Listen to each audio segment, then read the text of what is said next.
Hello everyone, welcome back to the channel. In this video we will talk about the fix for WhatsApp no longer working on this phone problem. Now don't forget to hit that like and subscribe and hit the notification bell so you're updated whenever we upload a new video. Stick until the very end so you don't miss a single detail. Now you may have come across a message from WhatsApp saying that the phone no longer works for WhatsApp. So what does that mean?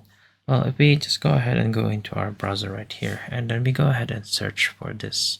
This actually talks about the support that WhatsApp is giving to the oldest versions of our phones.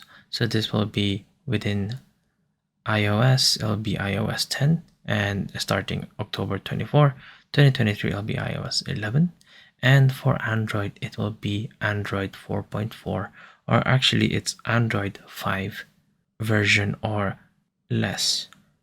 Now, how exactly do you go ahead and check which version of Android you're using? Then all you need to do is to just go ahead and go into settings right here.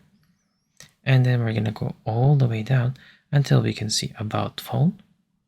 And then we're going to be clicking on software information right here at the bottom. Now you should be able to see Android version right here. This tells you which version you are currently on. If you are in version 5 or less, then you will need to go ahead and update your current Android OS. How exactly do you do that? Then all you need to do is to go all the way to the main settings once again, and then if you scroll all the way down, you should be able to see something called software update.